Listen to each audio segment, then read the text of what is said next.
그 다음에 또 한번 봅시다. 네 번째는 또 어떤 게 있나? 그리고 이제 여기에서 그 본문에 나왔던 그 사람은 뺏고 대상은 뺏지 않는다, 경계는 뺏지 않는다라는 말이 임재록에 나오는 말이에요. 이건 뭘 얘기하는 건가 하면은 우리가 마음 공부를 하는데 이제 주체인 사람이라는 말은 여기서 우리 생각이에요, 생각. 참마음이 아닌 끊임없이 생각을 일으키는 우리의 주관. 그 다음에 대상은 경계 대상 이거니까 이제 육진을 말하는 거라고 생각해도 돼요. 그래서 요 네 가지를 임재는 얘기를 했어요. 사람은 뺏고 대상은 뺏지 않는다. 대상은 뺏고 사람은 그냥 둔다. 사랑과 경계를 다 뺏는다. 사랑과 경계를 모두 뺏지 않는다. 그냥 둘다 그냥 둔다라는 얘기죠. 요 네 개가 그대로 나와요. 다음에 이어지는 게 똑같은데, 사실 이게 이론적으로는 이제 사람은 이제 하음 사상으로 얘기하면 이법계, 사법계 하고 얘기하는 것도 비교해서 설명을 할 수가 있어요. 사법계는 객관적인 대상 세계니까 전부 다 차별 세계를 얘기하는 거예요. 현상계. 그 다음에 이법계는 진리의 세계니까 모두가 평등한 세계를 얘기를 해요. 그리고 이사무에는 본체와 그 다음에 그 현상, 그러니까 물과 파도를 예를 들어서 앞에서 비유가 계속 나왔잖아요. 그 이와 사가 물하고 파도와의 관계하고 똑같다, 이 얘기고, 그 다음에 사사무합의 거는 뭐냐 하면은 이사가 무해라면 서로가 방해됨이 없고 현상계 모든 게 참된 진리 본체에서 드러난 작용일 뿐이라면 작용과 작용 간에도 차별이 있을 게, 장애가 될 게 없다 이 말입니다. 파도가 치든 그 다음에 물결이 잔잔하든 모양은 어때요? 잔잔한 물결하고 큰 파도하고, 아니면은 물이 튀어가지고 물방울이 튀었다고 하든, 이거는 물방울, 큰 파도, 잔잔한 물결이 모양이 사잖아. 전부 다 다르지만 그것도 물인 건 마찬가지. 본체에. 왜? 진리의 속성은 다 하나다라는 얘기. 그게 사사무예요. 그런데 이런 거하고도 이제 비교가 될 수 있는데, 일단 우리 진심직설에서는 요 네 가지를 그대로 가지고 온 거나 마찬가지인데, 표현을 다만 다르게 위에서 이제 봤던 것처럼 어떻게 표현을 했냐면은 민심존경이라고 표현을 했고, 여기서는 심자 대신 인자, 그 다음에 이제 경자는 그대로 가지고 왔죠. 뺏는다, 그냥 둔다. 그 다음에 가보면은 여기는 이제 네 번째가 민경존심이잖아요. 이제 민은 없앤다라는 뜻이에요. 경계는 없애고 마음은 존심이니까 그냥 둔다라는 얘기니까, 경계를 빼앗고 사람은 그냥 둔다라는 이제 인재사회요관의 내용하고 똑같은 거예요. 요관이라는 얘기는 가려서 헤아린다, 뽑는다 이 말입니다. 네 가지를 가려 뽑았다 이런 뜻이에요. 공부하는 네 가지. 그러면 이제 요 네 번째 한번 봅시다. 넷째는 경계를 없애고 마음을 남겨두는 건데, 공부할 때 안팎의 모든 경계가 다 비워져 고요하다고 관하고 오직 한 마음만을 남겨서 외로이 우뚝 세우는 것이다. 그러므로 옛사람이 모든 법과 짝하지 않고 모든 경계와 상대하지 않는다라고 하였다라고 이렇게 나오잖아요. 그러면 여기도 반거사예요. 옛사람이라는 말은 공부할 때 경계에 대해서는 이제 아까는 경계는 그냥 두고 내 마음을 무심하게 하는 거였는데, 여기서는 마음만 초점을 맞추고 나머지 경계 자체는 본래 없는 거다라고 다 그냥 이제 원래 고요하고 원래 빈 거다라고 이렇게 본다라는 겁니다. 이거는 뭐냐 하면은 색즉시공이라고 보는 거예요. 일체 현상이 원래 공하다라고 보는, 그 공하다라고 보는 마음만 그냥 있는 거예요. 그러므로 옛사람이 모든 법은 여기서는 현상이에요. 어떤 현상계도 그거하고 대응을 하지 않는다 이 말이에요. 거기에 짝하지 않는다는 말은 상대화하지 않는다, 상대를 하지 않는단 말이에요. 그럼 모든 경계와 상대하지 않는다라고 했으니까, 만일 마음이 경계에 집착하면 그 마음이 곧 망상이다. 그 어떤 대상을 보고 그 경계를 자꾸 대응을 하려고 하면은 그 대응하는 마음 때문에 망상이 되는 거예요. 그리고 지금 이미 경계가 없다면, 그 색즉시 공이라면 거기에 대해서, 경계에 대해서 신경 쓸 게 없다라는 거죠. 그래서 무슨 망심이, 경계에 대해서 아무런 생각을 일어나지 않으면 그 망심도 또한 없다 말입니다. 그러니까 결국은 앞에 거하고 반대로 하는 것 같은데 결과는 뭐예요? 둘 다 망심이 일어날 여지가 없다 말입니다. 내 마음을 비워버리면 경계가 있다 한들 망심이 일어날 게 없고, 그 다음에 경계가 없으니까 경계에 대하여 짝하는 망심이 일어날 게 없다 이 말입니다. 그래서 이에 참마음이 홀로 비추어 도의 장애가 되지 않으니, 그러니까 이게 참마음은 뭐예요? 마음을 비우든 경계에 대해서 어떤 마음이 어떤 참마음은 아까 빈병이라고 얘기했듯이 마음 안에 이미 어떤 작용도 일어나지 않는 것을 무심이라고 하고 참마음이라고 하는 거예요. 그러니까 이 참마음이 홀로 비추어 도의 장애가 되지 않으니 곧 옛사람의 경계를 빼앗고, 요거는 임재죠. 경계를 빼앗고 사람을 빼앗지 않는다는 것이 이제 임재가 말한 그거하고 똑같다는 겁니다. 그러므로 어떤 이는 하원의 꽃은 이미 다 졌는데 수레야 말은 여전히 붐빈다. 이 말은 뭔 말이에요? 꽃밭에 꽃이 이미 없어요. 꽃이 없는데도 꽃밭에 꽃 구경하는 사람이 있다라는 얘기잖아요. 수레야 말이 붐빈다라는 말이 사람이란 뜻이에요. 주체예요. 그래서 꽃은 없지만 거기를 왔다 갔다 하는 꽃밭을 거니는 사람은 있다라는 말은 뭔 말이에요? 그 사람은 그냥 있는 거예요, 마음은. 그래서 꽃이 피어있든 꽃이 졌든 꽃이 있거나 없거나 마음은 항상 거기 있다 이 말입니다. 마음은 꽃밭을 떠나지 않았어요. 그 말입니다. 그리고 또 3,000명의 긍객은 지금 어디 있는가? 홀로 개교한 장주가 태평을 이뤘네. 이것이 바로 대상을 없애고 마음을 남겨도 망심을 쉬는 공부다. 이 장자를 인용한 이 부분이 이제 뭔 얘기냐 하면은, 이 장자는 우리가 이제 장자라는 이름이기도 하고 책 이름이기도 하잖아요. 장자 책에 내편, 외편, 자편이 있어요. 그리고 실제로 내편은 장자의 직접 제작이라는 얘기가 있는데 뒤에 외편하고 자편은 나중에 후대에 추가된 그런 거라고 그러고, 또 자편의 내용은 보면은 논리적으로도 좀 모순되고 말이 안 되는 것도 좀 있어요. 근데 요거는 자편의 제 30장, 그 장자 전체 30장에 나오는 내용인데, 뭐 설금인가 이제 그 제목이 그래요. 이제 칼에 대해서 설명하는 게 있는데, 그 전국시대의 조나라의 해문왕이라고 있어요. 그게 조문왕이라고 그러는데, 이 해문왕이 나라를 다스리고 부국강병과 태평, 이제 왕들은 겉으로 내세우는 거는 항상 부국강병을 통한 태평성대를 이룬다라는 게 통치자들이 내세우는 그런 명분이 구호잖아요. 그러면서 이제 3,000명의 긍객을 전국에서 모아가지고 이제 뛰어난 검사들을 선발을 했어요. 그리고 늘 대회를 시켜서 이 검사들을, 긍객들을 모아가지고 이제 대회를 시켜가지고 뛰어난 무사들을 뽑기 위해 가지고 이제 항상 이제 불러 모아가지고 양쪽에서 이제 지키게 이렇게 했죠. 그랬는데 이제 그 태자가, 되게 똑똑한 태자가 있었어요. 그 조문왕의 아들이 자기 아버지가 하는 이 검객을 불러 모아가지고 무사들을 양성하는 방법으로는 태평성세를, 치세를 이루기가 힘들다는 걸 태자는 알고 있었고, 오히려 무사를 뽑기 위해서 매번 대회를 여는데 대회를 열 때마다 수십 명, 수백 명씩 죽는 거예요. 젊은이들이 이제 무술대회에 참석을 해가지고. 그래서 이것을, 그러고 그 이긴 사람들을 우대를 하고 이러니까 막 길을 쓰고 왕한테 잘 보려고 전국의 젊은 칼쓰는 무사들이, 검객들이 모여가지고 우글우글 모였는데 서로 이제 시합에서 이겨야 살아남으니까. 너무 이제 태자가 보기에 이게 너무 잔인해서 자기 아버지를 멈추게 하려고 하는데 말을 안 들어. 그래서 장자가 지혜가 있다라는 소리를 듣고 장자를 찾아가서 우리 아버지를 좀 그 검객들을 양성하는 것을 멈추게 해달라고 이제 요청을 합니다.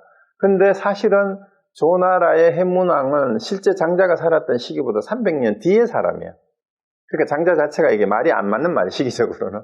근데 어쨌든 이제 장자의 제자 중에 누가 같다라고 생각하면 되겠죠. 장자라고 표현을 했는데, 근데 이제 뭘 얘기를 하냐면은 장자가, 어쨌든 책에는 장자가 갖는 걸로 돼 있어. 그 문왕을 만나가지고, 해문왕을 만나서 이제 일부러 검사의 복장을 하고 가요. 이제 이제 검객의 복장을 하고 가가지고 자기가 뛰어난 무술을 실력을 가지고 있는데 내가 10발자국을 걸을 때마다 한 명씩 다 무너뜨리고 내가 가는 데마다 내 상대가 되는 놈은 한 놈도 없다라고 자기가 그렇게 뛰어난 무사라고 얘기를 합니다. 그러니까 이제 임금이 그 말을 듣고 이제 정말 얼마나 그렇게 솜씨가 좋으냐. 그렇다면은 이제 무술대회를 열어가지고 그 솜씨를 한번 보여라 이렇게 얘기를 한 거예요. 그러니까 장자가 뭐라고 얘기하는가 하면 그런데 내가 대회를 할 때 칼이 3가지가 있는데 어떤 칼을 쓸지를 먼저 얘기를 하겠다. 이 3가지 칼을 내가 얘기를 할 테니까 이 3가지 칼 중에 어떤 거를 쓰고 대회에 나갈까라고 이제 임금한테 묻는 거예요. 임금이 그 3가지 칼이 어떤 건데 하고 물으니까 이제 장자가 설명을 합니다. 첫째는 천자의 칼이다. 천자의 칼은 황제자는 거죠. 천자의 칼이 있고, 두 번째는 제후의 칼이 있고, 그 다음에 세 번째는 서인의 칼이 있는데, 이제 서민의 칼이라는 뜻이에요. 서민의 칼이 있는데, 근데 이 3칼 중에 어느 것을지를 내가 얘기를 할 때니까 어느 칼을 가지고 대회에 나갈까요? 라고 이제 물으니까, 그러면 이게 칼이 어떤 칼인지 설명을 해봐라. 이렇게 얘기하니까, 천자의 칼은 이제 칼등과 칼집과 칼끝을 뭐라고 얘기한가 하면은, 그 중국의 어느 나라에 우리 발해까지 나와. 발해의 끝을 칼끝으로 삼고, 그 다음에 그 산의 큰 산 등성이를 칼등으로 삼고, 이렇게 얘기를 해서, 이제 천자의 칼은 한번 휘두르면 음양의 조화를 일으켜가지고, 양사방과 아래 위에 어디든지 배지 않는 곳이 없어서 모든 우주의 조화를 이루어내는 그런 칼이다. 이렇게 얘기를 한 거예요. 그러면 제후의 칼은, 이러니까 제후의 칼은 청렴한 선비를 칼로 삼아서 쓰는 칼이 바로 이게 제후의 칼이다. 이렇게 얘기를 하는 거예요. 그럼 서인의 칼은 어떤 거냐? 서민의 칼은 이제 날카롭고 쇠로된 칼인데 위로는 목을 베고 아래로는 가운데로는 폐와 위장을 자르고 그렇게 해가지고 사람들을 해치는 칼이다. 이렇게 얘기를 하는 거예요. 그래서 어느 칼을 써서 내가 대회에 나갈까? 그러고 천자께서는, 왕께서는 천자의 자리에 있으면서 어찌 서인의 칼을 쓰게 해서 사람들을 다치게 하는 걸로 태평성세를 나라를 태평하게 다스리려고 하시오라고 이렇게 얘기를 한 거예요. 그 말을 듣고 정문왕이 정신 번쩍 들어가지고 을빵해져가지고 이제 할 말을 잊어버리고 식음을 전폐했대요. 그래서 그런 얘기가 나오는데 조금 황당한 얘기 같지만 많은 긍객들이 그 3,000명의 긍객들이 전부 다 이제 여기서 뭐예요? 경계를 없애고 마음을 남겨두는데 마음을 중심을 바로 잡으면 세상을 태평하게 하는 이치가 이 천자의 마음을 쓰게 되면 세상이 저절로 부궁강백과 태평성세가 이루어지는데 자꾸 남을 죽여가지고 적을 없애가지고 억눌러가지고 태평성세를 이루려고 하는 이것이야말로 뭐예요? 자기 마음은 제대로 다스리지 못하고 자꾸 경계에 상대하는 짝을 자꾸 죽이려고 하는 거잖아요. 그렇게 해가지고 언제 태평하게 되겠느냐. 그 중간에 그 셋째 줄에 한글로 나오잖아요. 모든 법과 짝까지 갖고 모든 경계와 상대하지 않는다. 그러니까 천자의 칼은 온 우주를, 그때 당시에 이제 천하를 다 품어서 상대하지 않는 모든 걸 다 포용할 수 있는 그런 칼이 되어야 되는데, 상대방의 목을 죽이고 배를 가르는 그런 칼을 써가지고 다스리려고 하면은 진정한 태평성세를 이룰 수 있겠느냐. 이 말은 뭐예요? 마음에 망심이 없는 게 진짜 태평이잖아요. 우리 공부하는 사람한테는. 그래서 어떤 칼을 쓰겠느냐. 그거예요. 그래서 이제 여기 홀로 개교한 장주는 3,000명의 긍객을 다 무너뜨리고 1등을 해야 거기서 최고의 검사가 되는데, 장자는 찾아가가지고 그 말 한마디로 이제 천자까지 굴복을 시켰다라는 그 얘기예요. 거기서 나온 고사입니다. 그런데 이것은 이 내용이 바로 대상을 없애고 마음을 남겨도 망심을 쉬는 거다. 그래서 상대적인 것을 가지고 해결을 하려고 하면 해결이 안 된다. 내 마음이 뭐예요? 요 핵심은 그거잖아요. 오직 모든 경계가 다 비워져서 고요하다고 간하고 오직 한 마음만을 남겨서 외로이 우뚝 세우는 것이다. 이렇게 얘기하는 거니까 요거는 이제 반야신경의 얘기로 하면은 이제 꼭 뭐가 되냐 하면은 이제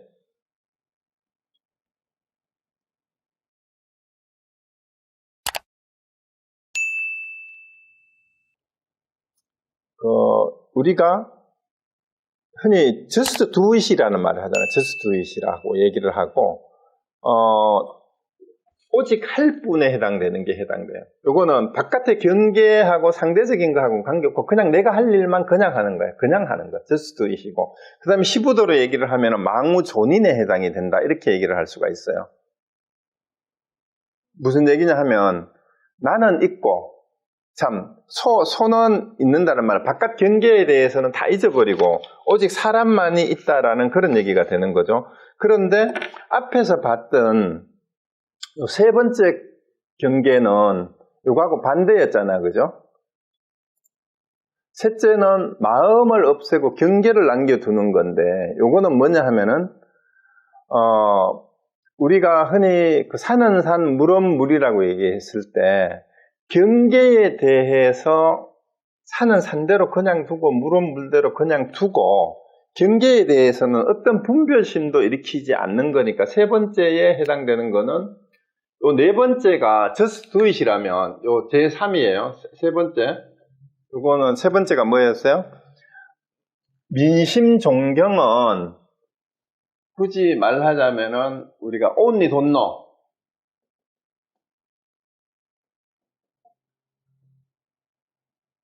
여기에 해당된다면 네 번째에 해당되는 반대로 그거는 뭐죠? 민경존심에 해당되는 거는 just do it이라고 할 수 있어요.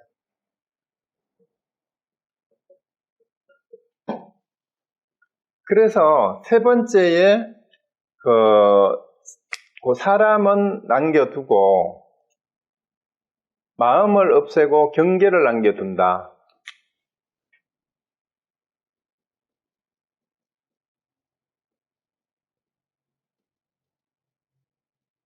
그 다음에 여기 거는 민경존심이잖아요.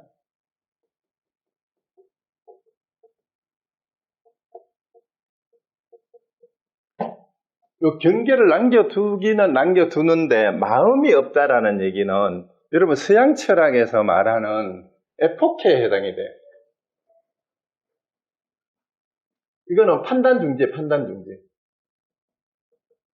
경계는 있거나 말거나 경계에 대해서 내 주관의 마음을 일으키지 않는 게 판단중지예요. 그러니까 판단을 중지한다라는 말이 서양 철학에서는 모든 선입견과 편견을 일으키지 않는 거니까 마음을 없애는 거하고 마찬가지예요. 그러니까 여기에서 민심 존경이라는 얘기는 바깥 대상에 대해서는 어떠한 나의 주관적인 견해나 생각을 일으키지 않는 게 판단 중지에 해당이 되는 거니까 거기에 대해서는 나는 모른다라는 거예요. only don't know. only don't know. 오직 모른다는 그 어떤 마음도 바깥 경계에 대해서는 일으키지 않는 것이 only don't know예요. 그 다음에 just do it은 바깥 경계가 이미 없어. 그러니까 여기는 내 마음만 있는 거예요. 뭔 마음만 있어? 오직 내가 하는 것만. 지금 오직 할 뿐이에요. 요거는 번역을 어떻게 해? 그냥 할 뿐. 어디에도 걸릴 게 없어요. 그냥 하는 거예요. 왜 하는데? 너는 이거 왜 좋아? 아니 그냥 좋아요. 나를 왜 사랑해? 그냥. 어떤 조건이 있으면 어떻게 돼요? 뭐뭐 때문에 사랑해 이러면 사랑하는 게 아니잖아요. 조건을 사랑하는 거예요. 그게 진짜 사랑하는 거는 그냥이에요. 그냥. 그러니까 그냥 할 뿐이에요. 그냥이기 때문에 뭐만 있어? 내 마음만 그냥 있는 거예요. 여기 경계가 뭐예요? 이게 조건이잖아. 내가 누구를 사랑한다 그랬을 때는 너 뭐 때문에 나를 좋아해? 너의 뭐뭐 때문에 얘기하면 이 전부 다 뭐뭐가 조건이잖아요. 그러면은 경계가 있는 거지. 나는 네가 이쁘기 때문에, 네가 돈이 많기 때문에, 네가 뭐 친절하기 때문에. 이게 전부 다 경계예요. 조건이에요. 근데 그걸 전부 떠나서 그냥 내 마음이 그냥 그래. 그게 just do it이에요. 그러니까 경계하고는 관계없어. 네가 뭐 이쁘든 돈이 있든 잘났든 못났든 그거와 관계없이 그냥 나는 네가 좋아 하는 것처럼 그냥 하는 거고. 그래서 요 차이를 가만히 보면 여기서는 경계만 있는데 여기는 경계가 없고 마음은 있고 이런 관계예요.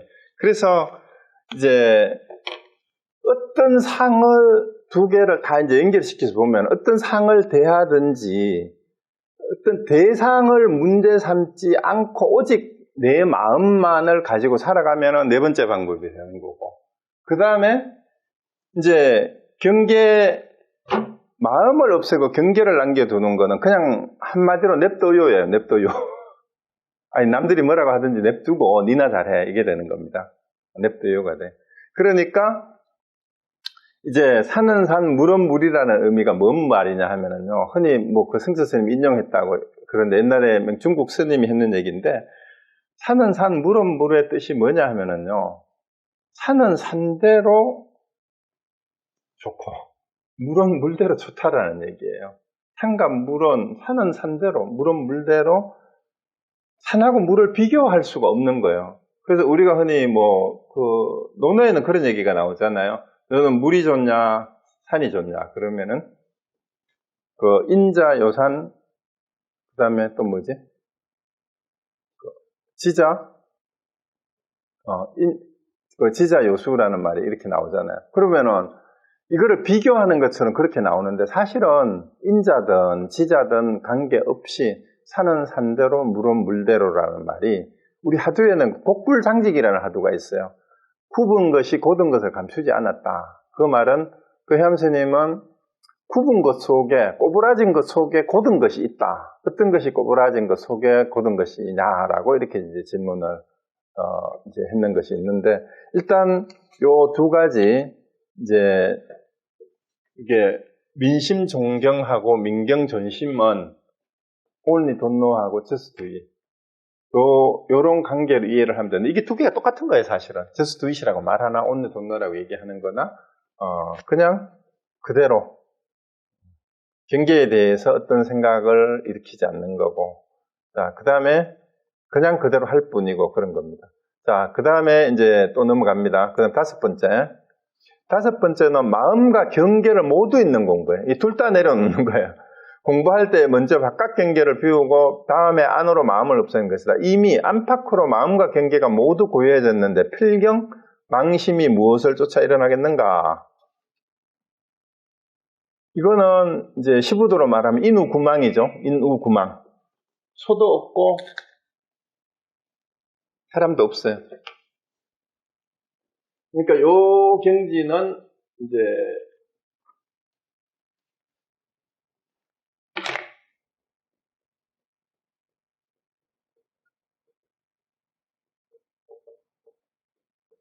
인우구망은 거기에서 여덟 번째 시부도 그림에 보면은 화면에 아무것도 없고 그냥 원만 하나 있는 게 이게 인우구망이래.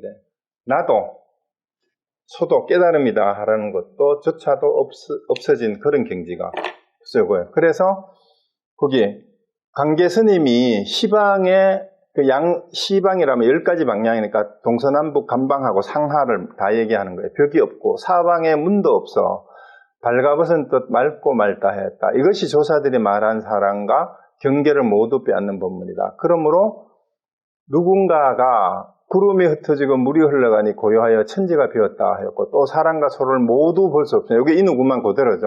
바야흐로 달 밝은 때라 하였다. 이것은 마음도 없애고 경계도 없애 망심을 치는 공부다. 그러니까 어떤 벽도 없는 거예요. 안팎의 경계가 무너진 상태. 그래서 마음도 경계도 다 잊어버리고 신경 쓰지 않는 그런 단계라는 얘기죠. 그러니까 여기서는 안다고 하는 것도 없고 모른다고 하는 것도 없어요. 여기서는 only don't know를 했고 just do it을 했는데 이 경지에서는 뭐예요? only don't know다라고 얘기하는 것도 허물이에요. just do it이라고 하는 것도 허물이에요. 할 것도 없고 모른다는 것도 없고 안다고 할 것도 없고 모른다고 할 것도 없어요. 그 경지가 여기 다섯 번째입니다. 그야말로 그냥 그대로 텅 빈 진공묘유예요. 이게 이제 시부도로 보는 이거죠. 그러니까 어떤 경계도 없는 그런 상태. 그래서 여기서는 다시 얘기하면은 안다 해도 안 되고 모른다 해도 안 되고 할 것도 없어요. 그러니까 할 것이 없는 그런 경계. 해야 할 것도 본래 없는 경계. 이게 이제 5번째입니다. 그 다음에 6번째는 마음과 경계를 둘 다 남겨두는 거예요. 마음과 경계를. 공부할 때 마음이 마음의 지위에 머무르고 경계는 경계의 자리에 머물러서 때로는 마음과 경계가 마주 하더라도 마음이 경계를 취하지 않으면 경계가 마음을 따르지 않아 제각기 서로 미치지 않으면 자연히 망념이 생기지 않고 도에 걸림이 없을 것이다. 그러므로 경에 이 법이 법의 자리에 머물러서 세간의 모습이 항상 머문다. 그러니까 이 법화경에 나온 얘기일까요?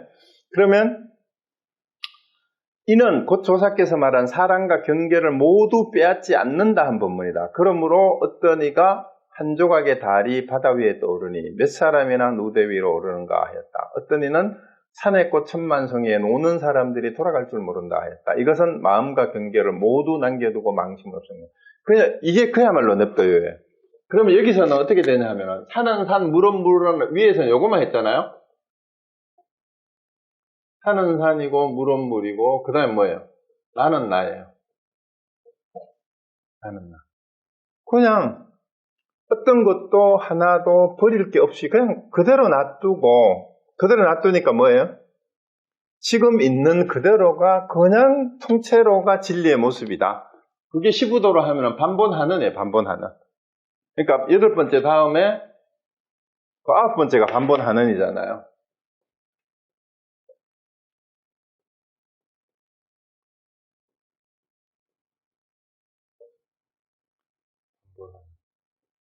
그러면 본래 자리에 되돌아갔다는 얘기는 소를 찾아서 길을 떠날 때니까 그거 알고 보니까 이제 수행을 한다, 공부를 한다고 꽃비를 가지고 소를 찾아서 떠나서 소를 찾아가지고 이제 소를 보고 발견해서 얻어가지고 길을 들여서 모구행을 하고 소를 타고 돌아와서 그 다음에 소를 내려놓고 그 다음에 소도 있고 나도 잊어버리고 난 다음에 돌아보니까 원래 소를 찾으러 떠났던 그 자리에 있는 거야, 내가. 그게 뭔 말이냐면은 이 세상에 그냥 그대로 내가 있는 거예요. 공부를 한다고 길을 떠났었는데 공부를 다 하고 와서 보니까 뭐예요? 원래 길을 떠날 때 그 자리에 다시 돌아나 있는 거예요. 공부길을 찾아서 갔는데 그게 반본하는이에요. 원래 자리로 되돌아왔다라는 거죠. 그러니까 어떤 것도 없을 게 없다 이 말입니다. 마음도 다스릴 것도 없고 경계도 그냥 두고 마음도 그냥 두고. 그러니까 그냥 뭐만 하면 돼요? 그냥 있는 그대로 자기를 즐기면 돼요. 스스로. 그리고 상대방에 대해서 서로 치할 것도 없어요. 그러니까 물은 물대로 모시고 산은 산대로 모시고 너는 너대로 모시고 못난 사람은 못난 대로 잘났고 잘난 사람은 잘난 대로 잘났어요. 옛날에 뭐 그런 노래가 있었죠. 잘난 사람 잘난 대로 살고 못난 사람 못난 대로 산다인데 그냥 잘난 사람 잘난 대로 살고 못난 사람 못난 대로 산다라는 그 경지에는 잘나고 못나는 게 없어요. 이거 이해하시면 돼요. 못난 사람은 잘났다고 생각하는 사람이 봤을 때 못난 사람이지 스스로 그래 나 못났어. 나는 내 생긴 대로 살 거야 하고 그걸 즐기는 사람이에요. 그러니까 잘난 사람도 남을 비교하는 마음이 아니라 스스로가 내가 잘났다고 생각하고 그러니까 나 걱정거리가 하나도 없어라고 그냥 사는 거예요. 못났으니까 못났다는 것을 100% 받아들이고 그냥 이대로 나는 사는데 아무 문제 없어. 그게 못난 사람이 못난 대로 사는 거예요. 잘난 사람 잘난 대로 사는 거고. 자, 그래서 요거는 잘난 사람 잘난 대로 못난 사람 못난 대로 그냥 이 세상에 있는 그대로 어떤 것도 뭘 따로 얘기할 게 없으니까 여기 뭐예요? 천만송이 꽃송이가 있는데 노는 사람들이 돌아갈 줄 모른다라는 꽃도 그대로 있고 사람들도 그냥 있는 거예요. 그렇게 하는 공부다. 그 다음에 7째 안팎이 모두 본체인 공부다. 즉 공부를 할 때는 상강, 땅, 해, 별, 달, 별, 몸, 바깥 세계 등 모든 법이 다 같이 참마음의 본체가 되는 거다. 고요히 비고발과 틀 것만큼도 다름이 없어 대천세계의 모래처럼 많은 세계를 한 덩어리로 두드려 만드는 것이니 다시 어느 곳에서 망심이 오겠는가? 그러므로 승조법사도 천지가 나와 더불어 한 뿌리요 만물이 나와 더불어 한 몸이다 하였다. 이것이 안팎의 모두 본체가 되어 망심을 없애는 공부다. 자, 그냥 알고 보니까 산은 산이고 물은 물이고 나는 난 줄 알아서 그냥 그대로 자유로웠는데 알고 보니까 이게 전부 다 하나더라 이 말이에요. 그게 전부가 다 본체더라는 거예요. 다 본체. 그래서 따로따로가 아니라 이게 이제 천지 만물 동근이라든가 뭐 세계 일화라든가 이런 식으로 표현되는 게 이제 이경지예요. 안팎이 모두 본체다. 근데 안팎이 모두 본체다라는 말을 또 헷갈리면 안 되는 게 이제 이런 얘기를 듣고 나면은 이제 흔히 두두물물이 다 부처가 아닌 게 없다. 나무도 부처고 돌도 부처고 이걸 오해하시면 안 돼요. 무슨 얘기냐 하면 이게 산, 강, 땅, 해, 달, 벌, 몸하고 바깥 세계 안팎이 다 본체다라는 이 말은 참마음의 본체가 되는 거는 여기에서 나무나 땅이나 강이나 뭐 돌이나 이게 부처다 참마음이다라는 게 아니고 그게 아니고 요거를 이해를 잘 하셔야 돼요. 안팎의 경계가 이미 없어요. 이게 아니다 바뀌다 얘기하는 게 안팎이라고 해야 돼요. 이 경계가 이미 없기 때문에 참마음의 자리에는 이런 경계가 모두가 다 뭐예요? 참마음이 그냥 드러난 것일 뿐이다라고 보는 자리예요. 이 자리는. 그래서 전에 몇 번 이제 강의할 때마다 그 인용했던 오토라는 신학자가 경봉 스님을 찾아와서 그 했다는 인사말이 있었잖아요. 경봉 스님이 그 통도사에 극락암에 계셨는데 그 오토라는 신학자가 세계 종교대회에 참석자 왔다가 이제 인사를 하러 갔어요. 그러니까 어디서 누시오 하고 이제 통역을 대동하고 했지. 그래서 신학자라고 얘기를 하니까 신학이 뭘 하는 사람이 신학이 뭐 하는 건가 물으니까 이제 신에 대해서 공부하는 사람이다 이러니까 그럼 신이 어디에 있는 거 이렇게 물었잖아요. 그러니까 이제 오토라는 사람이 불교 이제 스님을 만나러 가니까 이제 불교에 대해서 기본적으로 알겠죠. 내 마음 안에 있습니다. 신이 어디에 있느냐 하니까 마음 안에 있습니다. 그랬어. 근데 그렇게 얘기를 하죠. 우리 부처가 어디 있느냐 마음 안에 있다 그러잖아. 그러니까 경봉 스님이 그 말을 듣자마자 백력같이 고함을 질다 그래요. 안팎이 본래 없느니라. 안팎이 본래 없느니라. 그 경지에서 봤을 때 이 말이에요. 안팎이 본래 없는 자리에서 안팎이 다 본체예요. 그 안팎이란 말이 없죠 사실은. 여기는 안팎이라고 표현을 했지만 그러니까 안팎이 모두 본체인 공부는 이미 위에서도 나왔잖아요. 안팎의 경계가 다 무너진 자리예요. 그래서 거기에는 천지가 한 뿌리인데 망심이 나올 데가 없다라는 얘기입니다. 이게 안팎이 모두 본체가 되어서 공부를 하는 만심을 없애는 공부다. 그 다음에 8째, 안팎이 모두 작용인 공부다. 그래서 안팎이 모두 본체면은 당연히 뭐예요?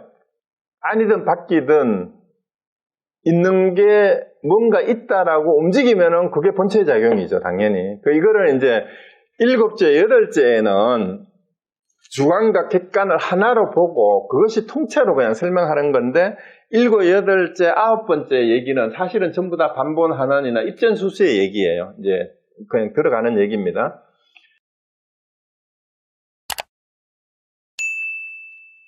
그래서 공부할 때 일체 안팎의 몸과 마음과 세계의 모든 법과 또 일체 행동과 쓰고 베풀고 하는 것이 모두 진실의 묘한 작용이라고 보는 것. 그 이제 본체 측면에서 7번째 얘기를 했고, 이거는 작용의 측면에서 봐도 이거는 원래 참마음의 작용이다 그거죠. 한마디로 얘기하면. 그러니까 이미 모두가 다 묘한 작용인데 그 앞에 이제 온갖 생각이 일어나자마자 곧 이것이 묘한 작용 앞에 드러난다. 그러니까 다 묘한 작용인데 망심이 어느 곳에 붙을 수 있겠는가? 그럼 망심이라는 것은 원래 붙을 데가 없다라는 거예요. 그런 자리에서는, 그런 경지에서는. 그러니까 영가 스님께서 무명의 진실한 성품이 곧 부처. 이게 이제 불이법이죠. 무명의 성품이, 무명이 곧 부처다 이 말입니다. 그래서 둘이 아니다. 본내가 망상이 곧 보리고, 보리가 곧 본내가 보리고 그런 거예요. 그래서 중생이 부처고, 그래서 흑개비 같이 빈몸이 곧 법신이다. 그러니까 이제 지공스님은 12시가에는 첫 새벽 인시여 3시에서 5시 사이에 적었어요. 미친 깃틀 속에 도인의 몸이 숨었도다. 미친 깃틀이란 말이 이제 몸은 미치광이처럼 보이는데 그 안에 도인이 그냥 미친 모습을 미치광이처럼 하고 있는데 그 사람이 도인이다 이 말입니다. 이게 이제 시부도에 보면 입전수수의 내용이죠. 입전수수는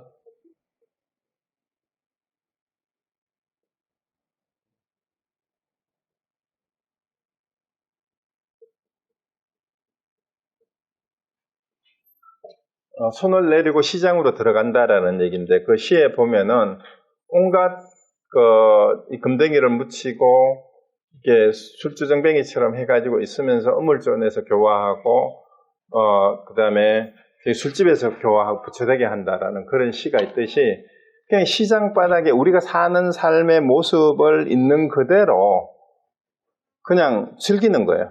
그래서 그 미치광이 술주정뱅이처럼 장두뱅이처럼 보이는데 그 사람이 바로 도인이라는 얘기죠. 그래서 그 속에 도인이 숨었도다. 그리고 앉고 누움이 본래 도인 줄 모르고 다만 공연히 허덕이며 괴로운 수고만 하는구나. 우리가 일상생활에서 앉고 눕고 움직이고 하는 게 다 그냥 원래 도라는 거예요. 그러니까 일부러 수행을 한다라고 헛수고를 할 필요가 없다 이 말입니다. 그래서 안팎의 모두정의 망심을 지는 공부가 바로 이거다라는 그 얘기입니다. 그 다음에 아홉째는 본체가 그대로 작용인 공부니까 그냥 이제 앞에서는 본체하고 작용을 나누어 설명했는데 본체하고 작용을 구분할 수가 없다 이 말입니다. 사실은 설명하자니까 그러니까 본체 그대로가 그 자체가 그냥 작용이라는 거예요. 체용이 원래 하나다라는 얘기죠. 그래서 공부할 때는 비록 참된 본체에 고요히 개합하며 한맛으로 비고 고요하나 그 가운데 안으로 신령한 밝음을 숨기고 있으니 본체가 그대로 곧 작용이다. 그러므로 영가스님께서는 성성하고 적적하면 옳지만 성성하지만 망상이면 그르다. 적적하고 성성하면 옳지만 적적하면서 무기면 그르다 하셨다. 그러니까 성성만 해도 안 되고 적적만 해도 안 되고 성성하고도 적적해야 된다 이 말입니다. 그래서 적적한 가운데 무기를 용납하지 않고 성성한 가운데 어지러운 생각을 용납하지 않으면 망상이 어찌 생겨나겠느냐. 이것이 본체 그대로 작용이어서 망심을 없애는 공부다. 이런 걸 구분하지 마라 이 말이에요 사실은. 성성과 적적은. 근데 이제 공부가 덜 되고 처음 공부를 할 때는 마음이 산란한 사람은 산란한 마음을 다스리기 위해서 적적한, 그러니까 삼매, 집중하는 수련을 좀 해야 되고, 그런데 마음은 좀 가세해졌지만 제대로 살피는 게 부족한 사람은 성성한 살피는 각찰 공부에 또 이제 초점을 맞춰서 해야 되는 거는 맞지만 결국은 두 개를 동시에 하게 되면 따로 나눌 것도 없다 이 말입니다. 그래서 한쪽에 치우치면 안 된다고 결국은 성성하고 적적해야 된다는 얘기예요. 그 다음에 10번째 마지막입니다. 체다 용이다 이런 것도 다 그냥 말할 것도 없다 이 말이에요. 본체와 작용을 다 뛰어넘는 공부다. 즉 공부할 때 안팎을 나누지 않고 동서남북도 가리지 않고 사방과 팔면을 모두 하나의 큰 해탈문으로 삼아 원만한 경지에서 본체와 작용을 나누지 않는다. 그러니까 이게 나누지 않는다는 게 왜 그래요? 본체와 작용이 원래 하나이기 때문에 나눌 필요가 없어요. 그러니까 뛰어넘는다는 말이나 원래 하나라는 말이랑 똑같은 거죠. 그래서 들 것만큼도 본내가 없어 온몸을 한 덩어리로 두드러 만들면 그 망심이 어디에서 일어나겠는가? 그러니까 이 사람이 온몸에 끄맨 자리가 없어 위아래가 온통 둥글다 하였다. 이것이 곧 본체와 작용을 뛰어넘어 망심을 없애는 공부다. 그러니까 결국은 이게 7, 8, 9, 10, 10번째까지 7번째, 8번째, 9번째, 10번째는 사실은 입전수수에 반본하면서 입전수수하는 과정인데 한마디로 얘기하면은 우리의 일상의 삶 그대로가 다 본체이면서 작용이고 그다음 막판에는 왜 이 말을 하냐 하면은 본체다 작용이라는 말조차도 쓸데없다는 말입니다. 그것조차도 뛰어넘어라.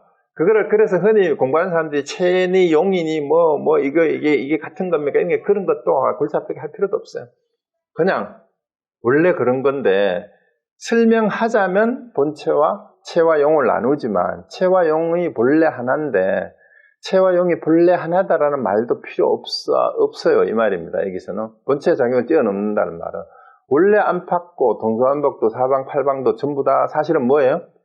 자기 기준에서 나눈 것 뿐이에요. 그런 거 없어요. 여기 사방에 있어요? 동서남북이 어디 있어요? 동쪽이 어디입니까? 동쪽의 기준이 뭐예요? 서쪽의 기준이 뭐예요? 동서남북을 내가 있는 자리에서 동서남북을 가르니까 동서남북이 있는 거죠. 동서남북 원래 없어요. 그죠? 원래 없습니다. 그러니까 원래 없는 게 맞기 때문에 본체다 작용이다 하는 것도 원래 없어요. 그러니까 지금까지 했는 얘기가 전부 다 쓸데없는 얘기인데 사람들은 끊임없이 대상에 끌려다니면서 분별을 하고 망심을 일으키니까 이 망심의 종류를 어떻게 다스리면 망심을 다스릴까를 굳이 설명하자면 이렇게 10가지로 나눠서 설명할 수 있지만 사실은 본래 없는 건데 그래도 참마음이 뭔지 모르잖아요. 망심을 완전히 쉬지 못했잖아요. 그렇거든 이게 또 경지가 첫 번째 경지에서부터 마지막 경지까지 순서대로 있는 게 아니에요. 어떤 사람은 이제 10가지 가운데 어느 쪽에 치우쳐 있는 사람이 있고 어떤 사람은 이제 몇 번째 거는 잘 되는데 또 이런 건 또 잘 안 되고 이런 경우가 있어요. 그러니까 어느 쪽을 향해서 어떤 방법을 통해서 가든지 간에 망심이 일어나거든 그때 상황에 맞게 자기 상황에 맞게 공부를 하다가 보면 이제 마지막에 결론입니다. 이상의 10가지 공부는 하는 방법은 다 쓸 필요는 없다. 다만 한 가지 문을 찾아서 공부가 익어지면 망심은 저절로 사라지고 참마음이 곧 나타날 것이다. 그러니까 어느 한 가지라도 제대로 공부를 해서 들어가면은요 10가지가 다 깨뚫어져요.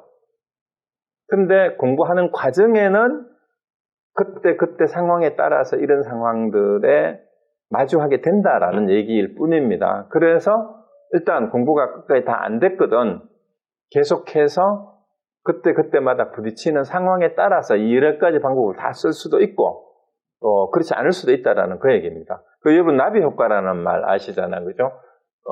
이제 어디 열대지방에 나비 한 마리가 나뭇가지에 있다가 날아가면서 날개짓을 했는데 거기에서 요 미묘한 바람이 일어가지고 회오리가 돼가지고 태풍이 돼서 여기까지 올라왔다라는 그게 나비 효과예요.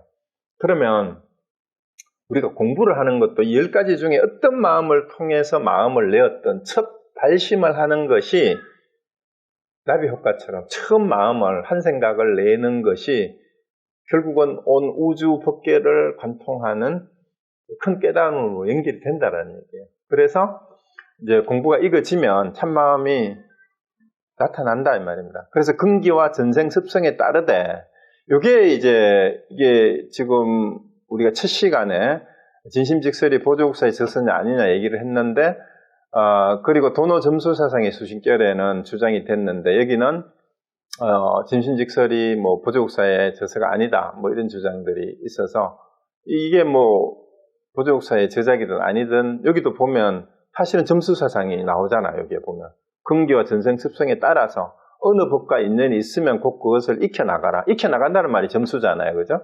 그래서 여러분이 이 10가지 방법 가운데 어떤 것이 더 일단 수행하기가 좋으면 그것부터 하라는 거예요. 그래서 이 공부는 공부 없는 공부다. 이제 갈로는 제가 넣었어요. 공부한다는 생각이 없는 공부예요. 공부를 한다라는 상을 가지고 있는 사람이 주변에 참 많아요. 그리고 유튜브를 하는 사람들 중에도 그런 사람들이 있더라고요. 그리고 그 길을 쫓아다니면서 공부를 하는 사람들이 공부를 했다라고 얘기하면서 또 자기 공부한 것만 또 다 최고라고 생각하는 사람들이 많아요. 그래서 이 공부는 공부한다는 생각을 내려놓는 공부예요. 공부한다는 생각이 없는 공부 없는 공부. 그러므로 마음을 두고 공부 힘을 써야 하는 것이다. 그래서 다시 마음을 둔다라는 말은 여기서 참마음만을 마음에 둬야 돼요. 그리고 이 망심을 쉬는 부분이 가장 기묘함으로 가장 중요하기 때문에 말입니다. 치우쳐 가장 많은 설명을 하였으나 그래 번거로운 것은 없다. 그래서 우리 이제 챕터를 이렇게 나누어 놨는데 진심직서에서 요 7장이 제일 길어요. 그래서 가장 많은 설명을 했지만 이게 가장 중요하기 때문에 요 10가지를 설명을 했는데 사실은 번거로울 게 하나도 없다. 그냥 망심을 쉬면 되는데 사실은 본체와 작용이 본래 하나고 사실은 본체다 작용이다 나눌 것조차도 그걸 어떻게 나눠?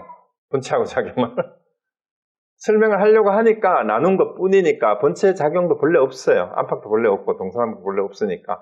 그래서 다만 이 습성이 이런 걸 자꾸 나누는 게 우리가 습성이 됐고 교육을 또 그렇게 받았어. 우리는 태어나면서부터 자꾸 생각을 명료히 하는 게 우리 교육이잖아. 개념을 이해하는 게 세상의 공부가. 그러다가 보니까 끊임없이 진짜 공부는 서양 철학에서 에포케라는 말을 했잖아요. 아까 판단 중지를 해야 되는데 우리는 끊임없이 판단력을 기르는 공부를 해왔어요. 그러다 보니까 분별을 잘하고 판단을 잘해야 세상에서 똑똑한 사람이 돼. 그 세상에서 똑똑하다 보니까 점점 깨달음하고는 거리가 멀어지고 똑똑하다는 아상만 늘어나는 거예요. 그러니까 세상을 망친 사람들이 똑똑한 사람들이지 멍청한 사람들은 세상을 안 망쳐요. 그렇지 않나요? 동서고금을 막론하고 잘났다는 사람들이 세상을 다 파탄에 만들지 못났다는 사람은 어디 있어요? 자칭 잘난 사람이 지금 전쟁을 다 일으키고 있잖아. 내 잘났다고. 진짜 바보 같고 천치 같은 사람은 남을 안 해쳐요. 그래서 비유를 아까 천치 같고 바보 같고 무지해야 도에 가깝다라는 얘기는 그래서 나오는 겁니다. 근데 그 무지는 진짜 무지가 아니에요. 진짜 바보가 되라는 얘기가 아니라 무심과 오늘 여러분이 꼭 기억해야 될 게 무와 무심, 바보, 천치가 진짜 내가 없고 진짜 마음이 없고 진짜 바보가 아니고 뭐예요? 안다는 생각이 진짜 무지. 요거를 오늘 마지막으로 할게요. 자, 무와 무심, 무지. 자, 무아라고 말을 하니까 진짜 내가 없다라고 생각하면 안 돼요. 참나가 없다라는 뜻이 아니고 병은 있는데 병 안에 아무것도 없다라는 게 그러니까 참나 안에 가짜 나가 없는 거를 무아라고 해요.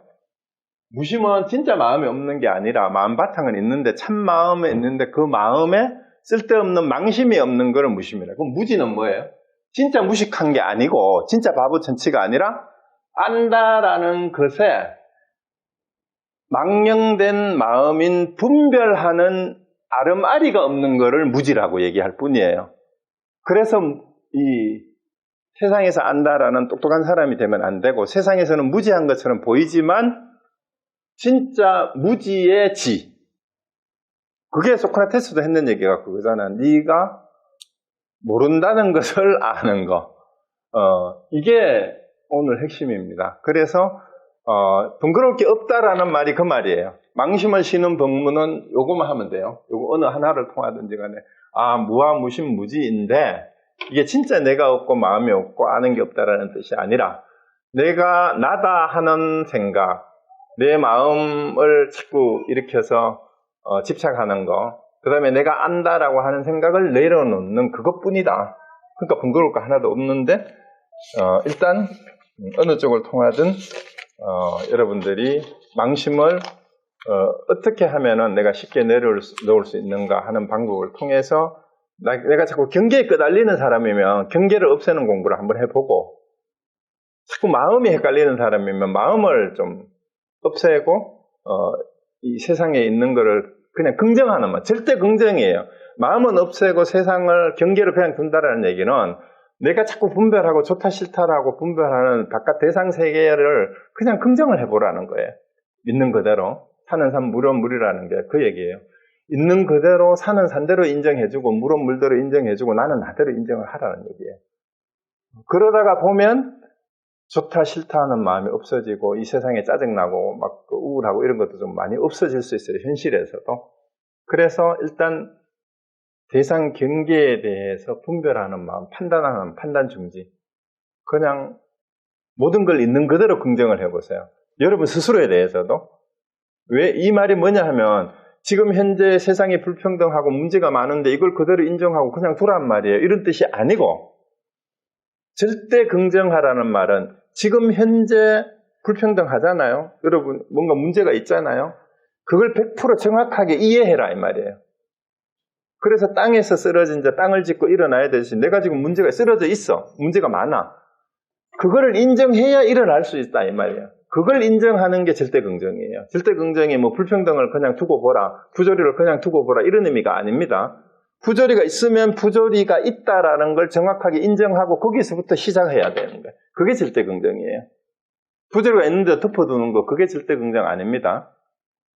그래서 이런 말들이 역설적인 표현들을 잘 이해를 했을 때 내가 진짜 망심이 어떤 거고 진심이 어떤 거라는 게 이제 점점 분명해질 거다.